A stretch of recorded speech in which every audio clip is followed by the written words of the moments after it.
Actually, we keep recording. No, it's fine because we can edit it. But I was listening to a podcast yesterday, and it was quite a new one. So I was listening to like their episode 0 and their first episodes. It was really clear that they didn't know what the fuck they were doing.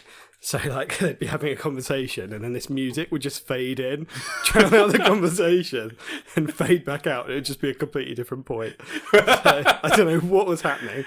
I get the feeling our first episode is going to be nowhere near as long as we think it's going to be, and nowhere near as entertaining. Yeah. Just because it's one of those things where, and the fact that I haven't watched the film in 10 days and you haven't watched it in like 20 days. 20 days. Yeah. I'm not sure, like my notes, every time I read them back, they make less and less sense. Yeah. Oh, well. Very good. Could be a nightmare. Should we just give it a go? Right, yeah. Get us in. So we're doing a podcast, and this is episode 0. I'm going to stop banging the table while I talk. Probably not helpful. Anyway, audio levels are spiking. Yeah, we're doing a podcast. It's going to be called the Crap Movie Podcast. And basically, we're just going to, each week, that sets a high bar, but each episode, review a crap movie, talk about it, overanalyze it, that kind of thing. So my name is Max Stannard, and I'm joined by Jordan Pellant. Hello. So yeah, that's the main idea. And there's a bit of a kind of format in that for each set of episodes, I think we'll choose a theme or a keyword or a genre and each put something in a hat and put it out, and then hopefully that makes sense, see how that goes. But yeah, so in terms of what defines a crap movie, I'm really not sure. So what do you think? You know, I think some of the non-purists would say, look at the Rotten Tomatoes score and base it on that. But I think you get a feeling with a shit movie. I think you get this feeling that no one really knew what was going on. The direction's all over the place. Yeah. The ones I find are the worst are the ones that attempt to be something that they're really not. Okay. Like I've watched the majority of when I think about terrible films are the ones that attempt to be horrors and then about halfway through just abandon all hope, just give up, and just go straight for the comedy route, because that happens quite a lot. I mean, I would say it's more of a feeling, man. Okay. I wouldn't think about the stats too much. Yeah, I think that crap movies can definitely be good though. Like I love some crap movies. Yeah. The worst is when a movie is bad, but it's trying to be good, takes itself too seriously. Yeah. You just can't enjoy it. Whereas, like you said, when they just throw all the ideas out, they just completely change direction. It's just so much funnier. And you kind of get the idea that someone like has halfway through done like a halfway read or a halfway flick through the film and just gone, Jesus, we need to stop this. Yeah. Abandon ship, just spin a roulette wheel and see what comes out next. Switch to a comedy. What was that? That one that we watched with Tim, actually, and we'll come back on to Tim in a minute. What was it called? The one where it's like a horror for a while and there was someone in the walls. Yeah, is it Housebound? Yeah, surely that's got to be an episode. Yeah, I think so. Especially maybe as Halloween's coming up as well. But yeah, I mean, my definition of a crap movie is probably, I think like you say, the ones that don't try so hard, they're obviously meaning to be a good film, but they are just flawed from the start, are the best. I mean, I can think of a few examples. The one we're going to talk about in the first episode included that really went big budget. I like it though when a film's big budget and it's like come out in the cinema and it's got some like A-listers in it. It just turns out to be awful and no one ever speaks of it again, and then you watch it a few years later and you can still get some enjoyment out of it, but also it's just hilarious, just the idea of what went down, what happened. Well, that's the thing that I always think about Warcraft, the Warcraft movie, right? Like Warcraft's one of the biggest gaming franchises in history. Yeah. They got this big budget, they got a big studio to produce it, and then I never heard of it again. Yeah. It released. Yeah. No one saw it. No one spoke about it, and it just went into the ether. Yeah.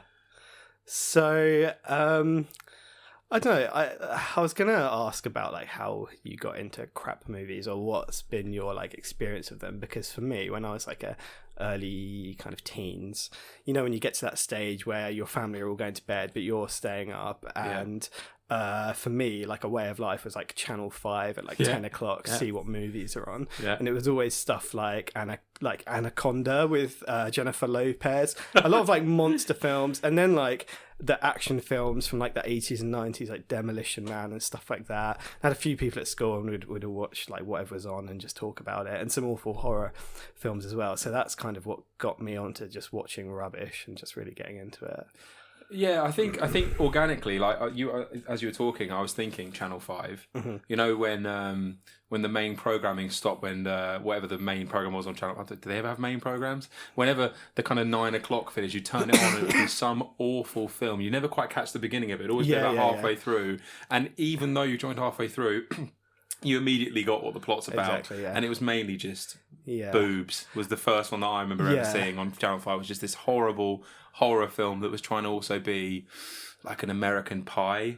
I wish I could remember what it was called, because that's such a good idea to watch that. But I think that was where it started. But it transcended when the internet really blew up. Mm-hmm. And people used to speak about it a lot on things like YouTube, and you get these... Like we're doing here, like people reviewing these terrible films, and you kind of find yourself going down a bit of a rabbit hole sometimes with things like that. So I think the dawn of the internet has opened the crap. The thing is, they'd rerun them, right? Like they only had a few. They had probably like 6 to 12. So if you missed the start, you knew you'd see it again. Could like come a around couple in a of weeks. month's time. Yeah, pretty good. Yeah. I remember as well when we were kind of like late teens, and when you're too kind of young to be going out, going to clubs and drinking and stuff like that, we'd all kind of go to Blockbuster and rent like an awful film and watch it in like your mum's basement, which literally is what we did. And so we could never decide, so we'd end up just getting something awful, which is in the next episode, in the first episode rather, the film we're going to review. I don't want to kind of ruin it, but I'm going to ruin it. It's called Dragon Wars D-War, and the first time we watched it is when we rented it in Blockbuster because we saw it, and like you said, like it was before kind of you could just, well, you probably could look stuff up on the internet, but we just didn't have the initiative to do that. No. So we were like, oh, this looks great, let's get that, and it just turned out to be awful. So I mean, again, one of those films that I like, even without the internet really being a massive thing. I remember that film being really hyped because they'd put so much budget into the CGI. I mean, you mentioned like major Hollywood actors. There are literally none in this film, as far as I can tell. There's one. There is. I mean, there is. Yeah, no spoilers. But the main attraction was that CGI. And as you'll find out in the first episode, there are a lot of flaws that sit behind that film. But let's not spoil it anymore. Yeah. So obviously I'm Max and we've got Jordan. We're missing our third planned co-host. Yep. Don't know how to introduce him, but his name's Tim. And what can we say about Tim? Sample. I think that he's probably watched more films than both of us combined. He is. The word hipster's overused, but he is a hipster. He likes to think he is. Yeah, I think that's exactly it. Like, if you mention an album or an artist that you think, oh, someone told me about this at work, he's already been to 5 of their concerts, already got a T-shirt. Yeah. He's that kind of guy.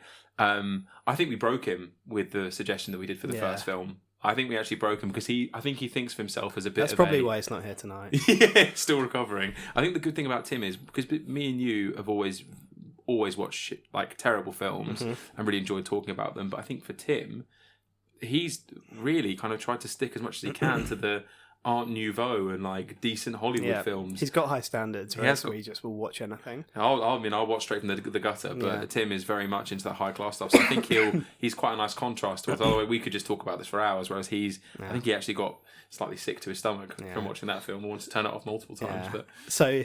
I'm counting on Tim to be the one who can like pick out the key themes and the contradictions and things like that in the films and get quite highbrow with it. Yeah, I think the majority of my notes mainly focus on just the ridiculousness of the situation. And like I said earlier, the more I look back at them, the less it makes sense. So I think before we actually do the first episode, I'm going to have to put myself through it again one more time. Yeah, and I feel like to begin with, as the host, my job is just going to be to kind of keep it on track and keep us kind of from going over or under. But yeah, I'm hoping it sounds all right. Bit of backstory for like recording this podcast. I guess we'd been thinking of doing something creative for like quite a while. We talked about doing a band at one point. Yep. At one point, me and you tried to like record like a YouTube video or something stupid like that, and it just came out awful. So then we were like, oh, podcast seems pretty easy. Like everyone's starting podcasts, pretty low kind of bar to entry. So yeah, we talked about this for a couple of weeks. And then we tried to record the first episode last week. I don't know if you want to explain how it went. Well, I mean, I think the excitement was palpable. I think people were kind of ready to drop some audio. And I came back after work and slowly started setting about getting my gamer headset plugged into a mixer board. I mean, the more I talk about it, the more I'm like, how did we think this was going to work? Yeah. We bought some gold-plated adapters because audio quality is key. Plugged them in, and we could hear that it was recording something.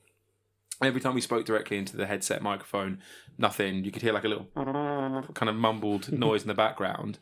And then I started tapping the side of my earpiece to kind of figure out if I could hear anything at all. And it was coming through so loudly. Somehow we'd wired it up so the headphone had become the microphone, and it literally sounded like I was talking through an omelette. And we've now gone away, spent a little bit of money to try and make this sound like semi-reasonable. So I'm hoping that this first draft or this first episode comes out as well as possible. But it was a bit of a nightmare last week. I think it's gone quite well. I think I said earlier, any problem you can just throw money at it, and that's what we've done. Yeah. So quite good. And a bit of context as well. Me and Jordan definitely have degrees in music and sound technology, so that was a complete waste of 3 years, clearly. Yeah, I mean, we were sat here looking at the mixer. Yeah. Call the name of it could start. Yeah.